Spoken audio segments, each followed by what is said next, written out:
I'm a little boy with an unusual appearance. I've undergone 27 surgeries just to look the way I do now. Ever since I was a kid, people have called me ugly, a freak, all kinds of hurtful names. But I've always tried to keep a smile on my face. Dude, this is after plastic surgery. It takes a lot of work to look this good.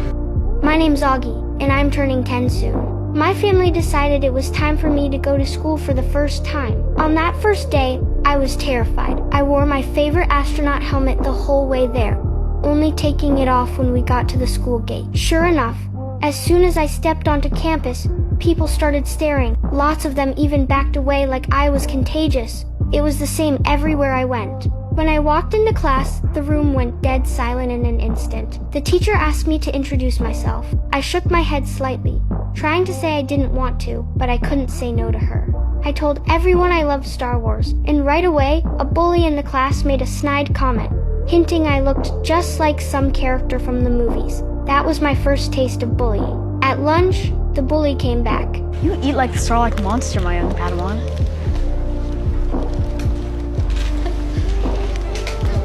He sneered before walking off. In science class, I showed how much I knew about space and science stuff I'd been obsessed with forever. But the bully just rolled his eyes like it was nothing. Then in PE, he rounded up some other boys and upped the ante.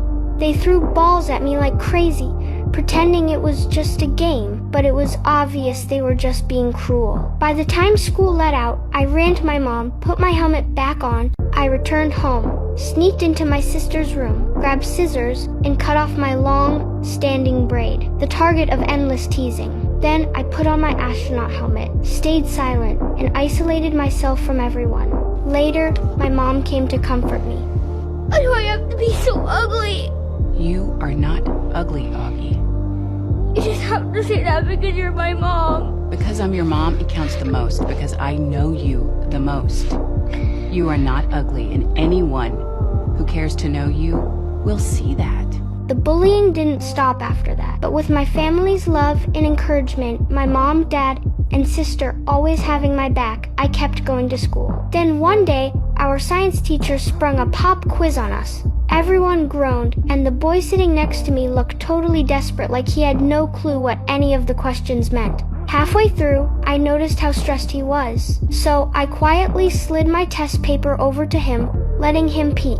At lunch, that same boy came over and sat right next to me, something no one else at school had dared to do. "Thanks for letting me copy your test," he said. "No biggie," I joked. He thought I was way funnier than he expected. And just like that, I had my first friend Jack.